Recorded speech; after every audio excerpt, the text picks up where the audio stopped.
liyundiru qaumahum idza raja'u ilaihim la'allahum yahdharun. Supaya ketika aku sudah belajar di pondok, ketika pulang ke kampung, ketika pulang dari pondok itu bisa menyampaikan apa yang sudah dipelajari.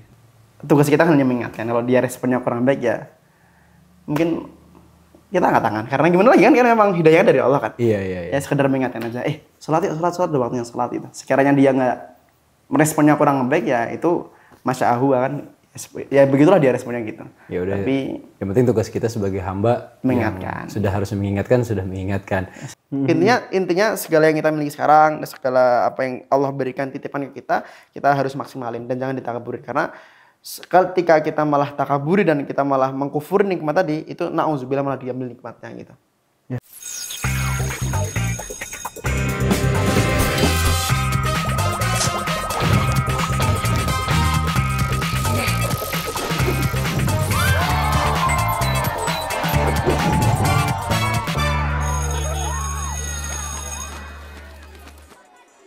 Assalamualaikum warahmatullahi wabarakatuh. Selamat datang kembali di Ruang BK bersama saya, Valdo. Di Ruang Bicara Kebaikan kali ini tentunya sudah hadir salah seorang ustadz muda ya.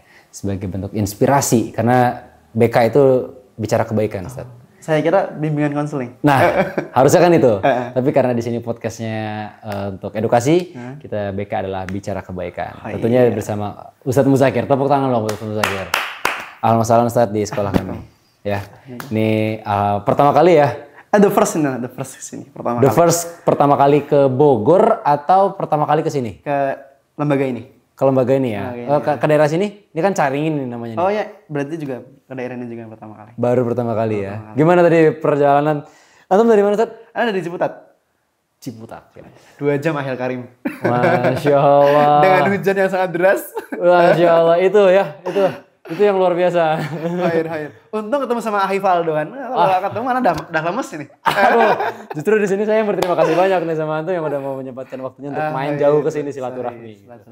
Ya, beginilah ya, jauh perjalanan gitu ya. Ya semoga kita bisa sama-sama saling memberi manfaat di sini. Amin. Jadi kita mungkin saya bakal lebih banyak nanya tuh karena jujur secara pribadi saya sangat tertarik sama teman-teman generasi muda ya di angkatan kita gitu kan, di usia-usia yang seperti sekarang, yang memilih menjadi seorang pendakwah.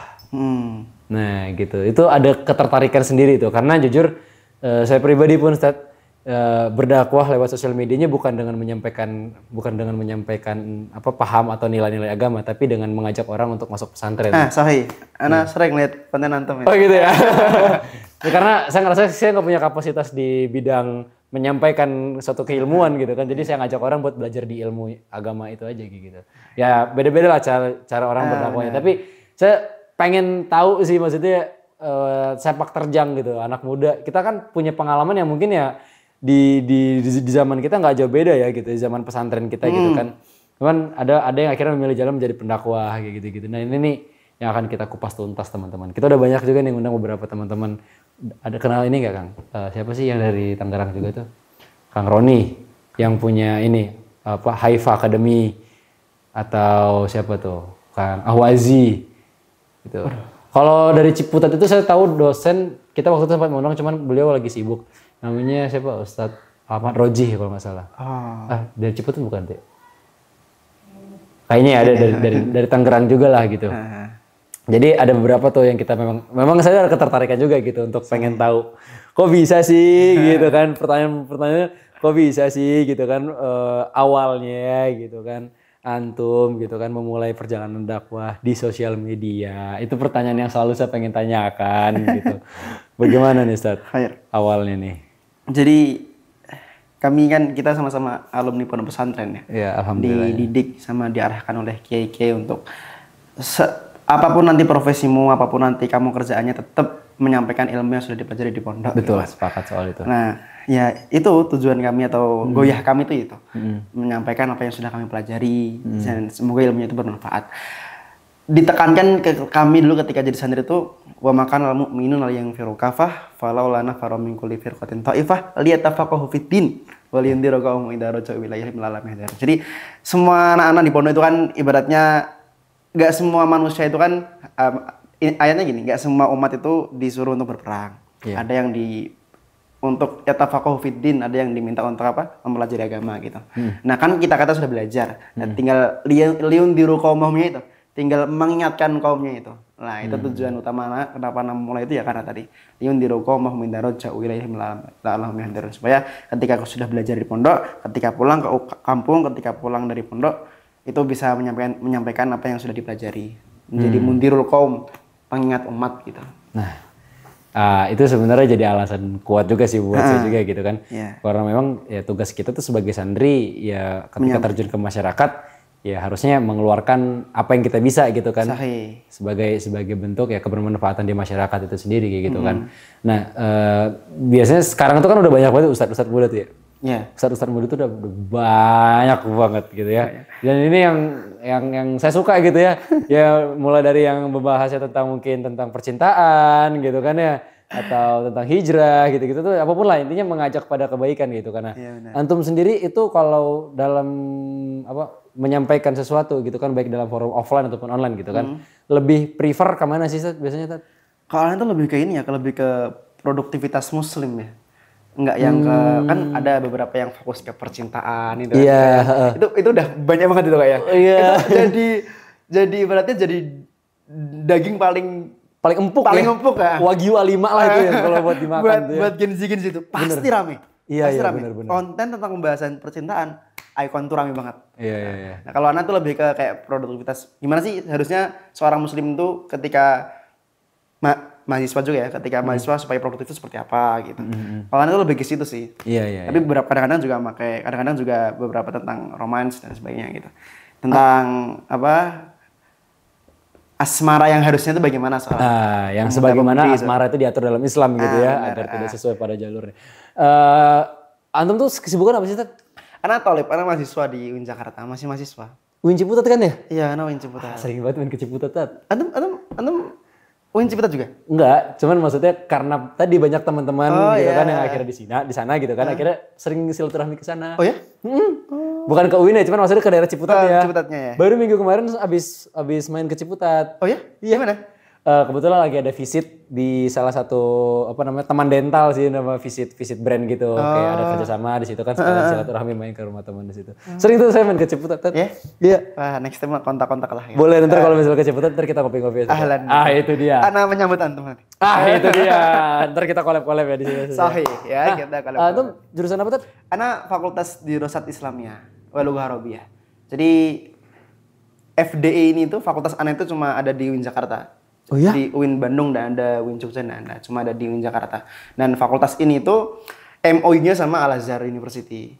Jadi semua pembelajarannya itu kutub-kutubnya itu dari Al-Azhar. Oh, berbeda nih berarti. Berbeda dari kurikulumnya. Iya, ya kurikulum Al-Azhar. Oh, gitu. Baru tahu. Iya, Fakultas Dirasat Islamiyah. Jadi teman-teman, ada namanya di UIN Jakarta tuh Fakultas Dirasat Islamiyah wal Lughah Arabiyah. Di mana di situ tuh belajar ya kutub-kutub turos gitu. Ada fikih, nahwu, semuanya belajar di situ tentang keagama Islam. Tapi itu cuma ada di UIN Ciputat aja? Ya itu cuma. Kan UIN ada banyak tuh, setiap daerah biasanya suka ada. Ya benar. Tapi kalau FDI Fakultas Dirasat Islamiyah cuma ada di UIN Jakarta. Itu tuh ngapain sih, Tad? Maksudnya tadi kutub-kutub gitu kan, belajar kutub-kutub dari yang langsung diterbangkan dari Al-Azhar gitu kan. Cuman maksudnya concern keilmuannya apa? Kan kalau Usuluddin kan bicara soal jelas ya, ada fikih. Tapi itu Fakultas Dirasat Islamiyah itu memang belajar semuanya. Dari semester 1 sampai semester 6, nanti 78 baru takhusus. Nanti 78 itu mau yang lughah atau mau yang akidah atau yang mau syariah gitu. Oh. Jadi semester 1 sampai semester 6 itu belajar semua dulu. Matkulnya tuh banyak anak FD itu.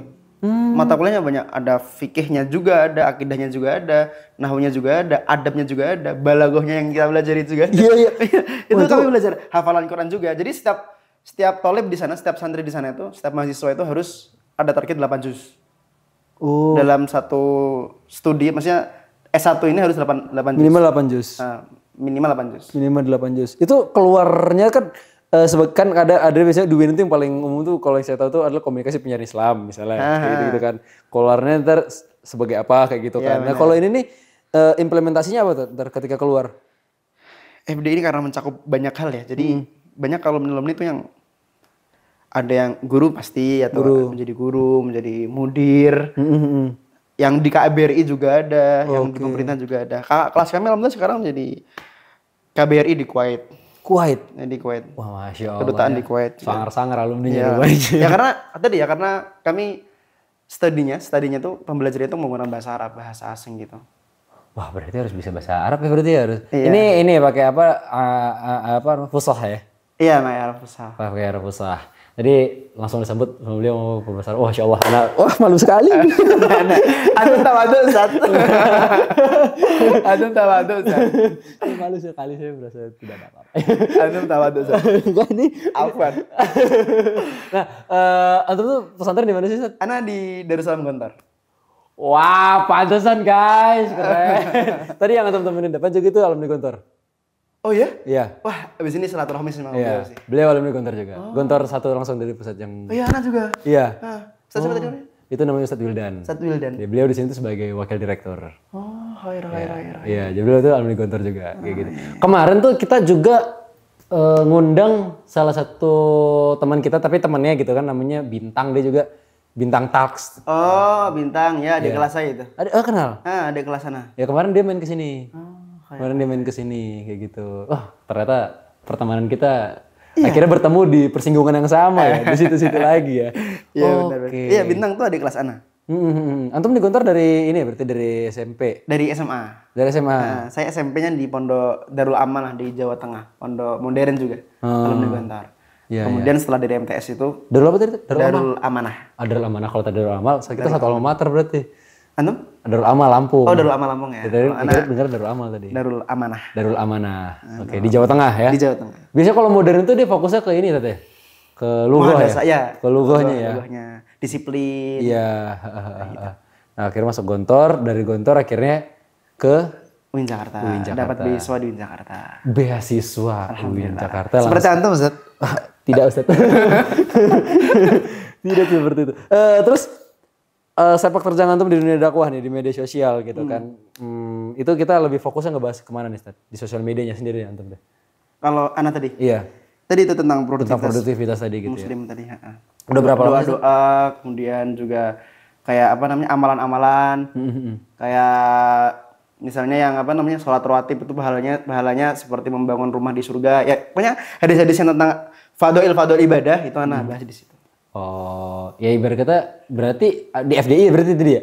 Di FDI itu tuh sama aja kayak kita tuh pesantren gitu kan yang mempelajari semua kitab. Emang FDI itu gitu. Iya kan? Kayak mondok lagi. Kayak mondok lagi tapi ini versi mahasiswa gitu bener, kan. Yang ada skripsinya. Berarti skripsi itu bahasa Arab dong? Iya, skripsi bahasa Arab. Ya Rob. Arabnya gundul itu ya berarti ya? Kalau skripsi ya Arab gundul. Iya kan? Wah, kita yang ngebaca Arab kuning aja udah susah ini. Skripsinya baca Arab gundul, keren banget. Oh, Masya Allah. Nah, saya mau nanya beberapa pertanyaan terkait mungkin ini sih, anak muda zaman sekarang itu kan terlalu ini ya, saya tuh ngerasa fenomenanya itu ya. Nggak tahu nih di sekitaran UIN apakah juga merasakan yang sama atau enggak ya. Mungkin ini out of context dari brief yang udah saya tanya kasih. Ahlan. Karena ini keresahan pribadi saya nih, Zat. Ahlan.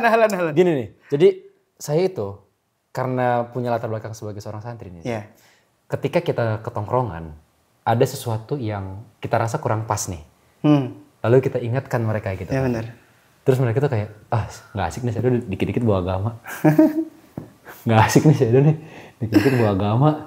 Gitu. Padahal maksudnya kan kita bukan berarti untuk mau alim ya. Bukan sok ngajari. Bukan sok ngajari, tapi memang karena kita tahu dan kita paham apa salahnya untuk kita mengingatkan. Karena ini teman kita. Sahih. Kayak gitu kan. Nah ini gimana Tat untuk teman-teman saya Tat mungkin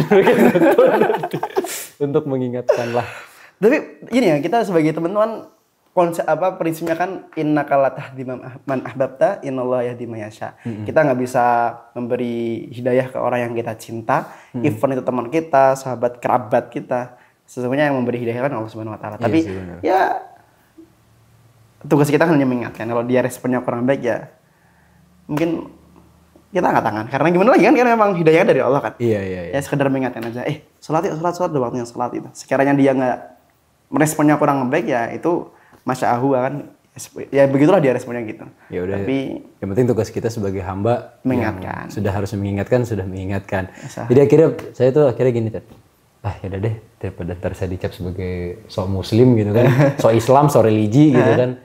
Ya udah deh kita ini aja ngingetinnya dengan cara Salut ya? Nah, gitu aja, benar. Kayak gitu-gitu aja paling kayak gitu doang. Nggak yang kamu itu nanti neraka ya, itu langsung apa sih ente? Gitu kan. Mendingan besok nggak usah ngopi lagi deh. Ya, gitu. Kan udah. Jadi, bro, udah waktunya asar nih, sholat dulu ya kayak gitu. Nah, Itu kan asar lebih sesuai ya. sesuai ini ya kalau sama teman. Iya. Antum berapa sekarang? Karena semester 4. Tapi aslinya semester 8 karena gap year kan dulu kalau di Gontoran ada pengabdian kan. Nah, saya pengabdian 2 tahun. Pengabdiannya di Gontor mana? Di Gontor Pusat alhamdulillah. Oh, tetap di Gontor Pusat kan biasanya kan di mutasi tuh ya. Di Gontor-gontor di mana gitu kan. Lampung di Aceh, kalau nama di Pusat. Alhamdulillah di Pusat ya. Alhamdulillah. Wah. Pernah main ke Gontor? Ke Gontor 9. Oh, terus main di Lampung ya? Iya. Karena banyak teman yang di sana. Akhirnya karena sesama santri maksudnya relasi akhirnya ke sana ngobrol-ngobrol, main juga. Ya, ke Gontor. Bahkan dulu tadinya Anda tuh pengen banget masuk Gontor, Tat. Oh ya? Iya, pengen banget. Itu tuh jadi dulu tuh ketika ditanya sama orang tua gini, "Kamu SMA mau lanjut mana?" katanya kan. Terus kata orang tua gini. Anda bilang, "Saya mau masuk pesantren Gontor." Kayak gitu. Pertama tuh. Orang tua enggak setuju, Tat. Kenapa? Enggak setuju gara-gara soalnya gini. Jauh ya? Bukan, jadi dulu tuh masih ada kekhawatiran orang tua terhadap anak yang dimasukin ke pesantren.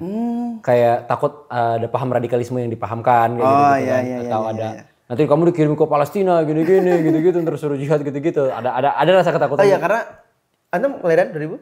Pas. 2000 pas? Iya. Iya kan ketika itu zaman-zaman kita itu kan lagi rame di Timur Tengah itu kan yang Palestina itu. Jadi ada kekhawatiran itu dari orang tua. Akhirnya Anda mencoba untuk coba untuk menguatkan alasan Anda tuh dengan bilang, Anda tuh pengen jadi seorang anak yang memakaikan mahkota di surga kelak nanti kepada kedua orang tua. Dep, gitu. Wah, orang tua Anda di situ nangis tuh. Akhirnya dibolehin tuh, tapi nggak boleh Gontor karena kejauhan katanya. Lalu pengen banget itu gara-gara nonton film Negeri 5 Menara tuh. Ustaz Ahmad Fuadi, antum sangat menginspirasi banyak orang ya. Bener itu beliau, Masya Allah banget Ustaz Fuad tuh. Jadi kayak ada tuh bener-bener masuk Gontor tuh setelah nonton film itu. Oh ya? Pengen banget Gontor sih the best. Karena memang militan. Santri Gontor itu terkenal militan.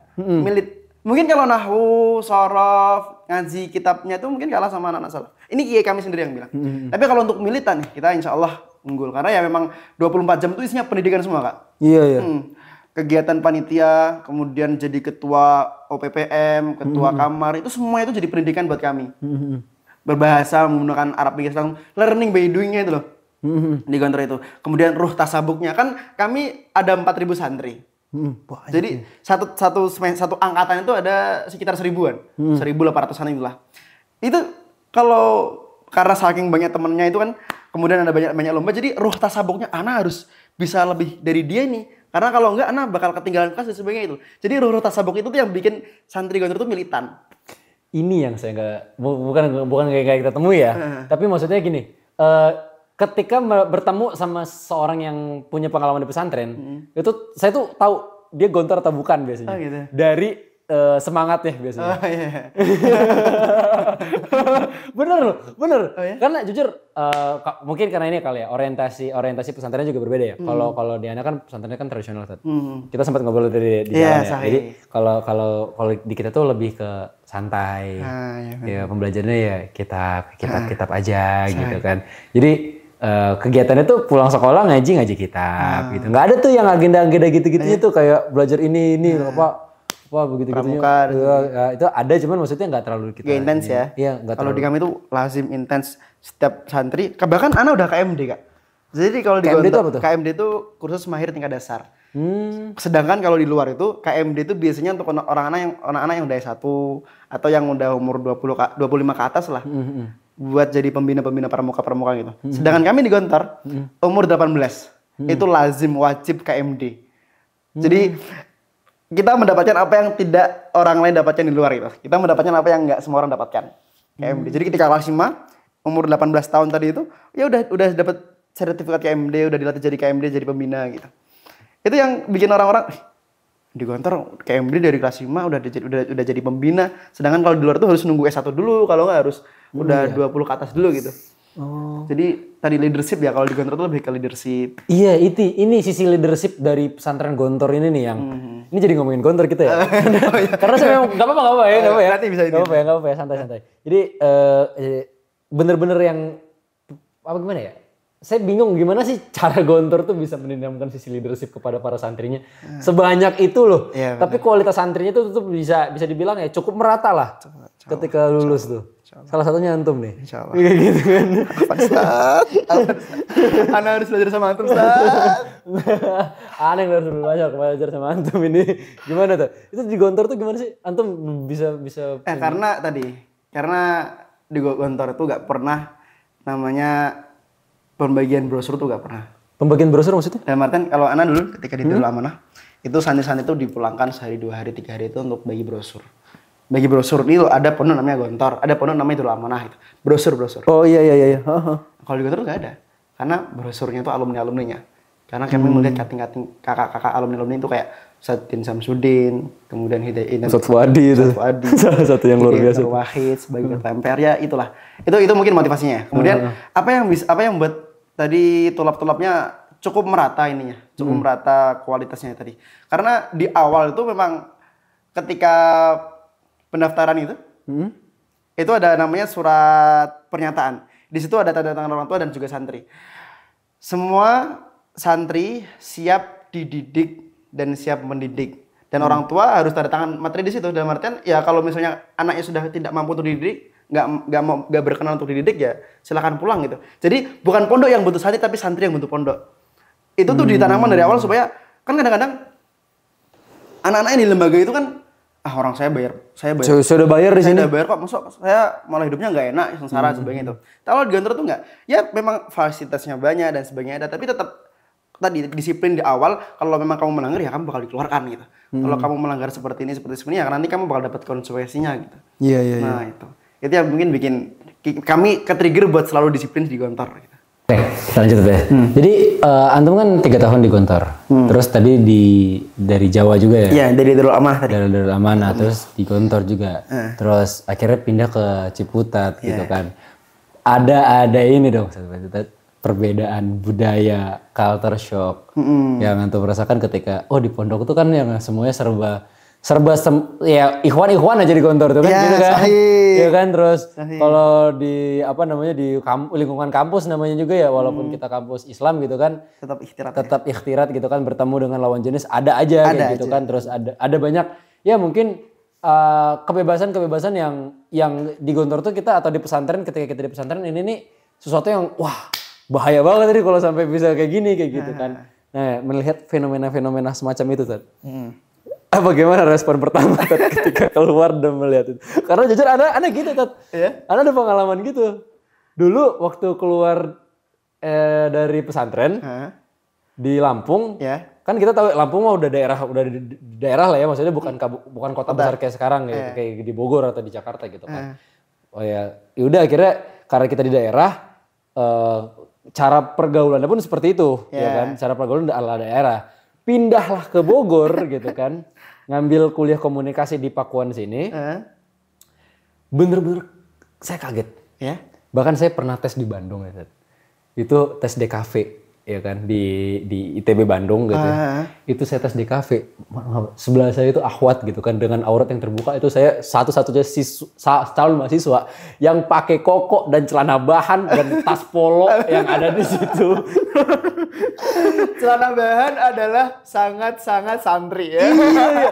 Dan ditambah lagi saya nggak punya ini kan koko itu jasko gitu Tad. Oh ya? Iya, kita nggak punya pakaian. Apa sih pakaian kita selama kemeja koko, kaos udah gitu kan. Kalau di pesantren saya kan karena nggak ada referensi style gitu kan. Akhirnya ini orang masuk UIN aja kenapa nggak sih kayak gitu? Mungkin ada bisikan gitu kan. Saya culture shock Tad. Di sini perasaan tuh kayak astagfirullahaladzim ya Allah. Ini gini banget ini di sini. Ini kayak gini boleh nih kayak gini nih gitu. Ini saya berada di tempat-tempat kayak gitu. Masuk ke Pakuan juga sama Tad gitu Tad. Kaget gitu kayak ketemu kok gini gitu. Kok jadi gini? Kok di sini bisa kayak gini? Ada kayak gitu-gitunya Tad. Berarti alhamdulillah antum Tad. Alhamdulillah kenapa alhamdulillah antum masih ada hati nurani ketika melihat di lingkungan yang kurang tepat, antum merasakan nggak nyaman itu. Jadi di situ antum ilmu di pondok itu ternyata masih amin sekarang, Allah, kan? amin. Ya kan? Amin. Sampai sekarang sih ketika kok boleh sih kayak gitu. Jadi alhamdulillah saya pilih itu. Iya gitu. Tapi kalau anak pribadi saja, kalau anak pribadi itu ketika pertama kali di UIN Jakarta ya itu juga 6 tahun 6 tahun di Gontor nggak pernah ketemu sama Ahwat karena memang beda Beda 3 jam pondok 4 jam ya, kan beda Ngawi pondok. sama Ponorogo. Ya memang kaget di awal tuh kan. Ya memang harus. Kemudian alhamdulillah juga kan saya kan di fakultas di Rasul Samet juga mereka juga menjaga gitu. Ya sepintar-pintarnya kita menjaga diri lah kan kalau gitu anak itu. Iya, iya. Tapi kayak, oh astagfirullah, ada kayak, gitu. Ada gitu-gitu ya kan? Nanti alhamdulillah saat itu ada hati nurani kita yang Ada ya, ada gitu. ada. Pasti kayak gitu. Saya sering nanya tuh beberapa teman-teman yang dari pondok terus kuliah gitu kan, terus ngeliat, kaget sih gitu. Satu hal menarik yang saya baru ingat nih Ted. Kita agak lepas sedikit dari Gontor ya Ted ya. Karena ada satu hal menarik yang saya pengen kulik nih. Yaitu tuh tentang Youth Future Leader di Malaysia. Iya. Ini tuh apa Ted? Jadi ketika Ana izin bercerita ya. Iya silakan Ted. Ana semester pertama itu ada misi untuk Ana pengen jadi nih mahasiswa berprestasi gitu lah. Jadi di 2 bulan pertama Ana jadi mahasiswa, Ana masih ingat banget tuh. 2 bulan pertama Ana jadi mahasiswa, Ana itu ikut lomba khitobah nasional yang diadakan di Unpad Pajajaran. Ana ikut di situ. Alhamdulillah qadarullah Ana menang. Alhamdulillah. Juara 3 itu Ya. nasional. Kemudian kok menang gitu Ana akhirnya kan. Kaget gitu. Nggak latihan dan sebagainya kok menang gitu. Akhirnya seminggu setelahnya ada juga event di UIN Bandung. Lomba khitobah juga. Ana ikut lah. Menang lagi juara 2. Buat yang nggak tahu Ted, lomba khitobah. Khitobah itu lomba pidato bahasa Arab. Nah, Lomba itu. pidato bahasa Arab Ya. tingkat nasional lah gitu lah. Alhamdulillah qadarullah di semester pertama itu anak ikut 6 lomba khitobah nasional gitu, khitobah menang 3 dari 6 anak menang 3 gitu. Dari situ anak terpacu kayak nggak bisa nih nasional terus, anak pengen internasional lah gitu. Ada pengen internasional lah. Akhirnya Iya. semester 2 ada temen itu ngasih link ke anak. Muzakir, ini ada event internasional namanya Youth Future Leader, di mana di situ tuh kayak delegasi-delegasi dari lembaga ini untuk pergi ke Malaysia untuk ya sharing ke univ-univ di sana, ke IUM International Islamic University of Malaysia, ke UKM Kebangsaan Malaysia, kemudian ke kantor Erigo itu kayak kantor Engenik itu kayak perusahaan air minum di sana gitu. Jadi kita pertama di sana tuh belajar leadership, kemudian belajar problem solving, kemudian juga belajar networking sama orang-orang karena YFL ini pesertanya ini itu dari berbagai banyak kampus Di seluruh Indonesia. Indonesia. Nah, jadi ada yang dari UNS, negeri Surakarta. Ya, negeri Surakarta, ada kedokteran di sana. Kemudian ada juga dari Telkom Bandung, ada yang juga dari UNJ, ada juga yang dari UIN Jakarta, Iya. ada juga yang pokoknya banyak lah di situ. Nah, dari situ kita tadi networking itu kita belajar bareng-bareng di situ.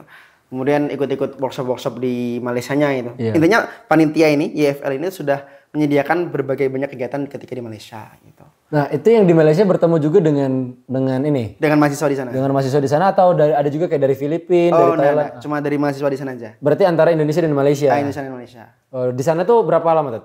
5 hari. 5 hari. Itu ngapain aja tuh kita workshopnya? Iya, jadi pertama tuh ke IUM, International Islamic University of Malaysia. Di situ kita kan di YFL ini kan ada itu kan seleksi ya. 300 orang, 400 orang lah. Dari seluruh Indonesia tuh ya? Iya, yang daftar. Yang daftar. Yang keterima masuk itu 60 besar. Oke. 60 besar ini disaring lagi yang dapat fully funded itu 6 orang. Nah, antum? Qadarullah anak nomor pertama. Masya Allah. Qadarullah ya, qadarullah Iya, kan anak nomor pertama. Nah, alhamdulillah ketika itu ya seneng kan pertama kali daftar kok menang juara 1. Jadi berarti fully funded, full lah semuanya dibayarin lah gitu. Akhirnya dari 6 tadi fully funded, kemudian yang enggak fully funded itu ada 14, berarti 20 orang ya delegasinya. Iya. Nah, dari 20 orang ini tuh dibuat tim. Ada yang tim pendidikan, ada yang lingkungan, ada yang kesehatan dan sebagainya lah. Nah, setiap tim ini diskusi di Indonesia dulu. Kami diskusi dulu selama seminggu 2 minggu program-program apa yang sekiranya mau disampaikan ketika di Malaysia itu, di kampus-kampus itu. Yeah. Nah, itu yang pertama di kampus-kampus di UKM sama di IUM. Kemudian kita ke Engenik namanya itu kalau salah satunya. Jadi kayak perusahaan air minum di Malaysia. Nah, kami workshop di situ sama foundernya perusahaan itu gitu. Oke. Nah, itu outputnya kalau antum dari sini tadi kan ada dibagi berapa kelompok tuh? Pendidikan. Iya, antum di mana? Ada di pendidikan. Di pendidikan. Ada di pendidikan. Dan boleh spill nggak kemarin waktu itu presentasinya tentang apa? Tentang setahun yang lalu, 1 tahun lupa. Tapi ini sih.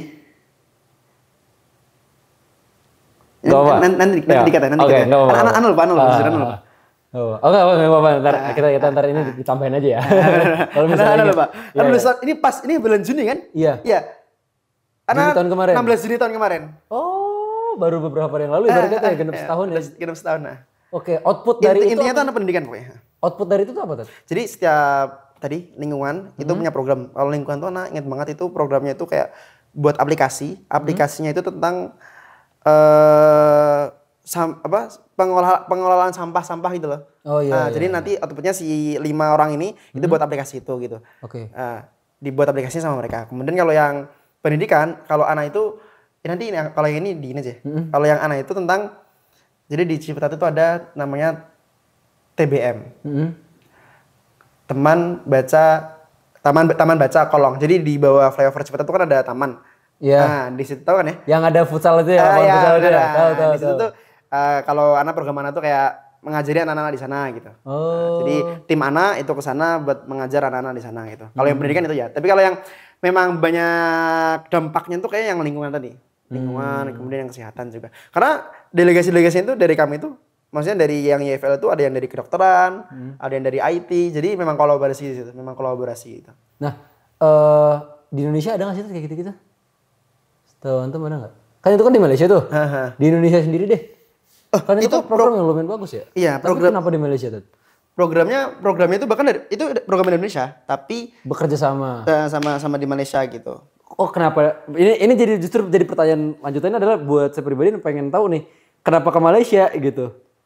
Ya karena mau lihat pertama kan pengalaman kan. Oh iya. Perbedaan di sana tuh culture-nya gimana, kemudian lingkungan pendidikan mahasiswa di sana gimana gitu. Iya, jadi belajar sama mahasiswa Malaysianya di sana ya. Iya benar.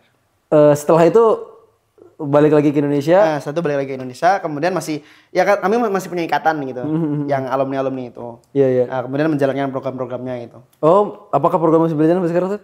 Kalau yang lingkungan mungkin ya, tapi kalau yang pendidikan sudah enggak. Udah enggak. Yang lingkungan tuh apa sih Tat programnya? Kayak buat aplikasi gitu loh, Aplikasi apa nih? Aplikasi jadi sampah misalnya anak lupa ya spesifiknya gimana. Tapi intinya dari aplikasi itu tuh bisa tahu ini yang organik mana.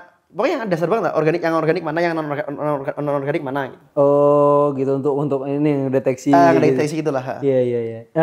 Nah, berat sekarang itu antum masih kuliah kayak gitu kan, terus aktif juga di media sosial kayak gitu kan. Ya alhamdulillah, selain itu juga ada beberapa juga saya lihat itu ada beberapa ngisi-ngisi acara-acara lah ya gitu. Alhamdulillah.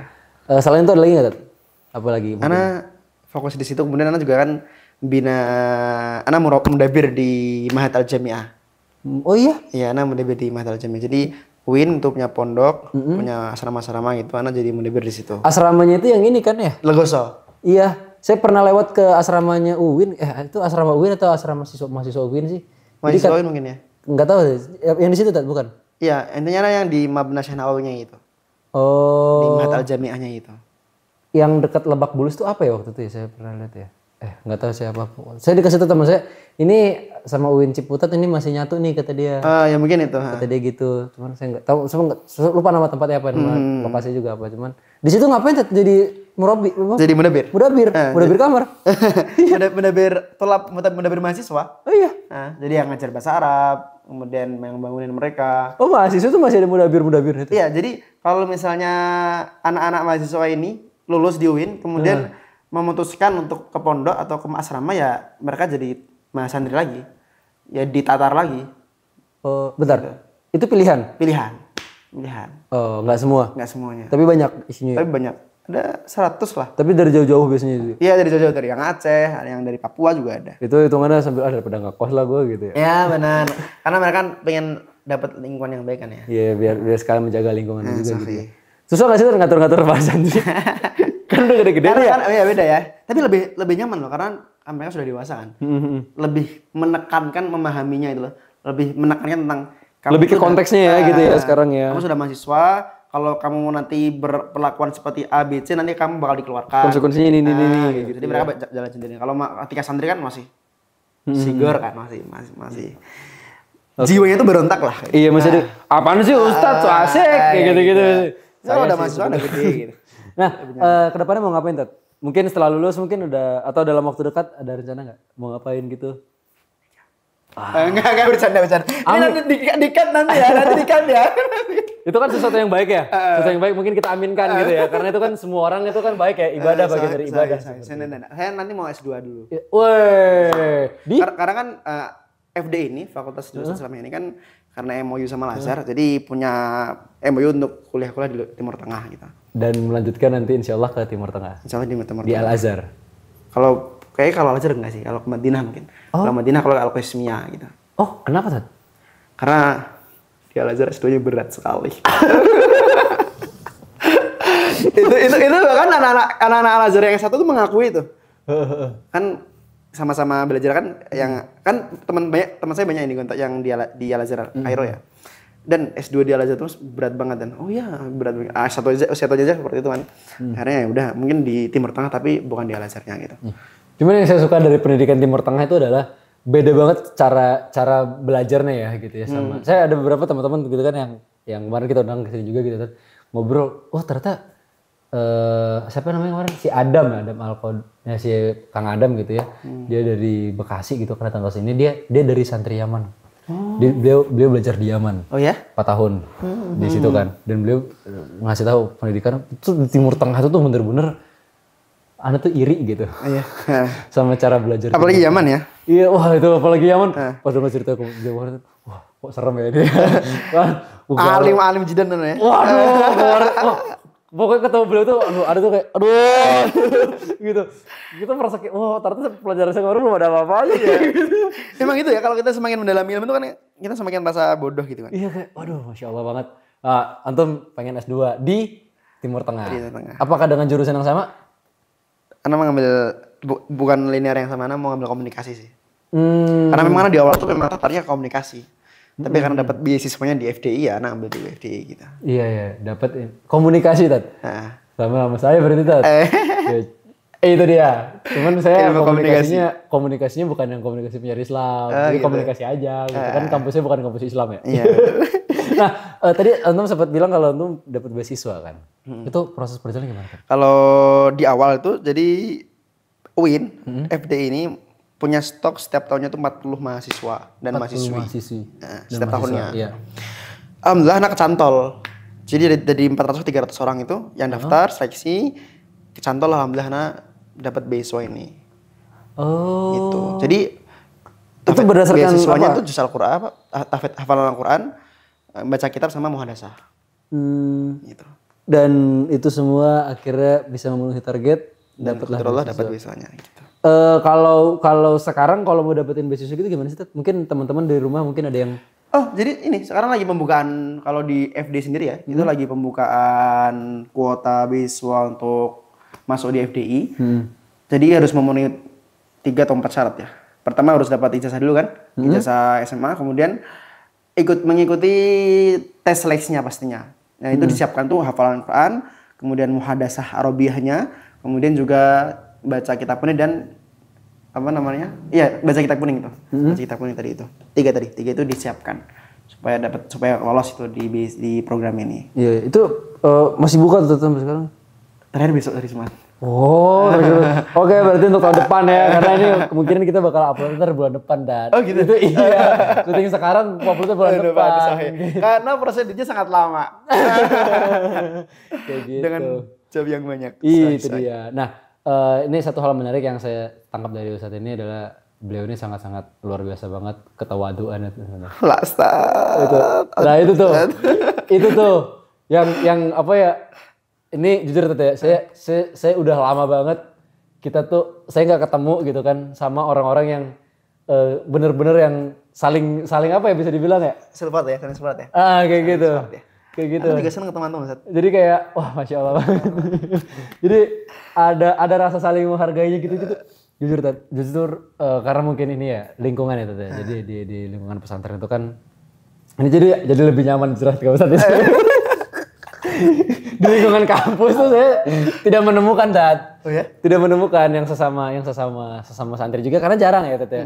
Keluar pesantren ketemu kampus yang umum tuh jarang kayak gitu karena sifat tawadu nih Tat ya kan. Sifat tawadu yang memang mungkin jarang untuk kita bisa temui di generasi sekarang kayak gitu kan. Malah justru sekarang lawan tawadu tuh flexing. Flexing, sahih flexing. Lawan tawadu itu flexing kan. Ya, Ini lawan tawadu agar flexing.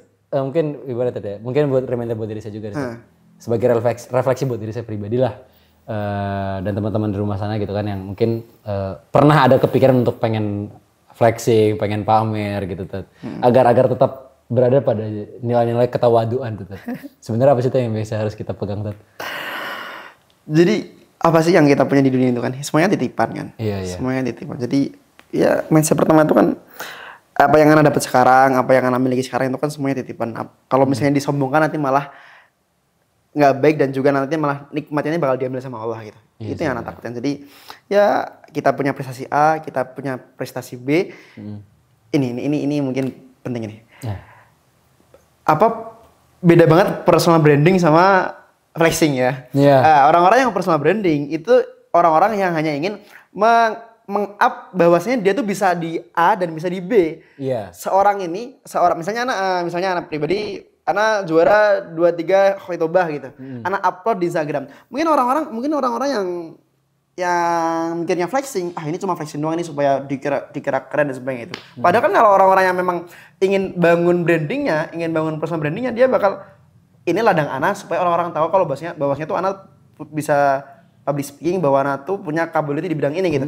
Supaya misalnya ada orang mau belajar, Ana tuh bisa gitu. Buktinya mana? Buktinya tuh ini gitu. Gitu kan. Jadi kalau Ana pribadi itu tadi. Kalau misalnya kita punya sesuatu hal, itu semua itu titipan. Ingat bahwa semua itu titipan dan jangan terlalu ditakaburi, karena kalau misalnya kita takaburi malah nanti takutnya nikmatnya diambil sama Allah gitu. Nah, itu tuh. Takabur, jangan sampai takabur. Selalu merasa bahwa semuanya adalah titipan.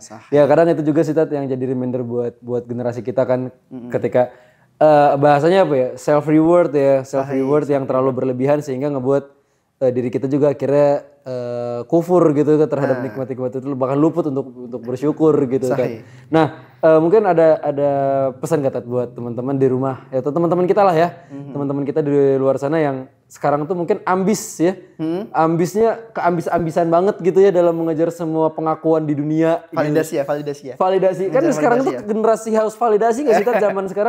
Zaman haus validasi nggak sih Tat? Generasi haus validasi. Iya, maksudnya di sosial media tuh semua sekarang kalau lu nggak centang biru tuh lu nggak keren kayak gitu. Padahal centang birunya beli. Nah, kayak gitu-gitu kan maksudnya kan. Nah, jadi kayak gimana gitu Tete, maksudnya gimana biar kita bisa mengingatkan lah satu sama lain, khususnya buat diri kita pribadi lah. Diri saya pribadi nih khususnya ini Tete.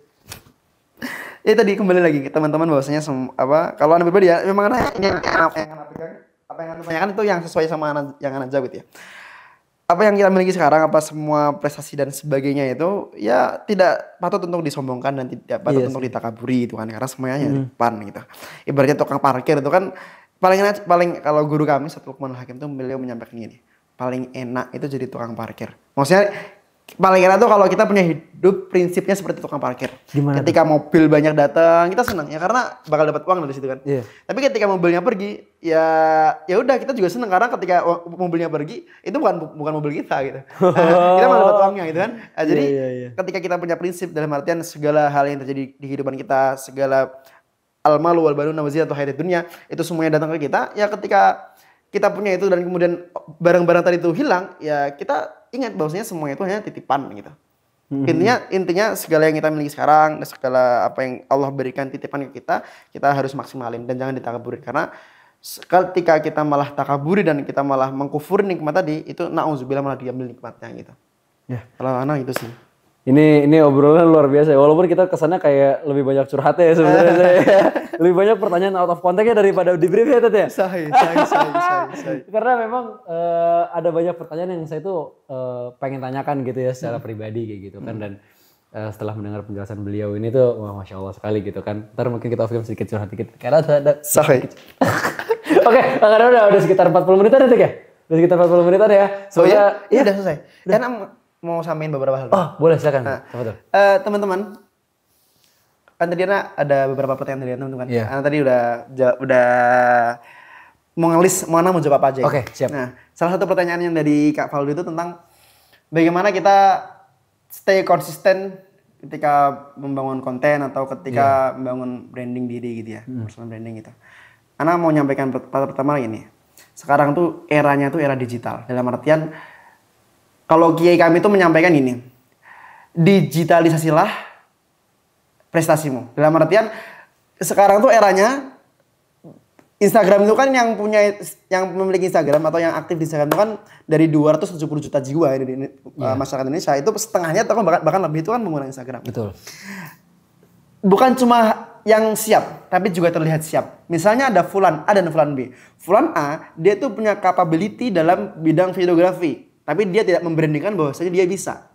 Fulan B, itu dia bisa di videografi, tapi gak terlalu pintar dari Fulan A. Fulan A pintar banget, tapi dia gak branding. Fulan B, dia biasa aja videografernya, skill editingnya. Tapi dia brandingkan dirinya bahwasanya dia itu bisa. Nah, ketika ada acara, ketika ada event, WO dan sebagainya, kira-kira yang diambil atau yang direkrut itu yang apa, yang B? Yang B. Yang B. Karena apa? Karena dia membrandingkan dirinya bahwasanya dia bisa gitu. Nah, jadi era sekarang itu bukan hanya terlihat siap. Bukan hanya siap, tapi juga terlihat siap. Dalam artian bangun branding Anda sekarang gitu. Bangun branding teman-teman itu. Kalau teman-teman bisa A, bisa B, bisa C, brandingkan diri itu di media sosial gitu. Eman-eman, sudah wayahnya untuk up diri kamu gitu. Sudah wayahnya untuk show up diri kamu gitu. Teman-teman sangat pintar di bidang A, tapi kalau nggak brandingkan diri teman-teman bisa, itu bukan tawadhu. Dalam artian itu tawadhu yang salah itu. Jadi kalau misalnya teman-teman punya capability di bidang itu, antum up itu. Sampaikan kalau bosnya antum tuh bisa, supaya antum bisa menebarkan manfaat yang lebih banyak kepada orang lain gitu. Antum punya ilmu A, B, C, sampaikan itu. Mulai bangun personal branding, itu yang pertama. Yang kedua, bagaimana caranya konsisten, bagaimana caranya istiqomah gitu. Kalau anak pribadi saat ya, karena anak juga mahasiswa itu kan, kita buat konten tuh scriptingnya hari Sabtu. Iya. Ahadnya pagi tagging, malamnya editing. Keren. Ya, kan? Senin tinggal upload, Selasa tinggal upload, Rabu tinggal upload, Kamis tinggal upload sampai hari Jumat itu. Setiap minggu gitu. Supaya konten yang kita punya atau akun yang kita punya tuh berkembang setiap harinya gitu. Nah, kemudian ini penting juga nih, saring sebelum sharing. Saring dulu konten yang mantu buat, kemudian baru sharing. Jangan asal sharing, tapi saring dulu. Kira-kira ini konten yang Ana buat ini bener nggak nih? Kira-kira konten videografer yang Ana buat ini udah pas belum nih sama audiens Ana gitu. Kalau misalnya udah bener dan pas, baru di sharing gitu. Ilmu dulu konten kemudian gitu. Saring sebelum sharing, ilmu dulu baru konten gitu. 3 tadi ya. Yang pertama bangun branding diri antum, yang kedua jadwalkan tadi manage time-nya. Kemudian yang ketiga saring dulu sebelum sharing, ilmu dulu, konten kemudian. Nah, itu dia. Terakhir dari Ana, faqat li annaka ta'assar tafilah datin muayyanah layani dalika annaka saqat ila labat. Hanya karena kamu pernah jatuh di proses nanti kamu jatuh, kemudian keseleo, terpleset. Ingat, karena kamu pernah jatuh di waktu tertentu, bukan berarti kamu jatuh untuk selama-lamanya. Semoga Allah mudahkan. Ana mudahkir. Ya, Manila. Anda pernah dengar itu? Keren banget. Ya, kalau sederhananya begini ya. Kalau zaman dulu itu dibilangnya begini, sampaikanlah walau hanya satu ayat. Kalau sekarang sampaikanlah walau hanya satu postingan. Itu dia. Terima kasih teman-teman sudah nonton konten ini, podcast ini, semoga bisa mendapatkan kebermanfaatan dari apa yang kita obrolkan, dari tentang pengalaman beliau, tentang cerita beliau, tentang apa yang beliau sampaikan tadi gitu semuanya. Semoga kita bisa mengambil buah dari semua itu semua. Semua apa yang kita obrolkan di sini tadi ya. Dan bisa bermanfaat buat kita pribadi tentunya. Itu dia. Oke, terima kasih teman-teman semuanya. Jangan lupa like, comment, subscribe. Sampai berjumpa lagi di episode selanjutnya. Assalamualaikum warahmatullahi wabarakatuh.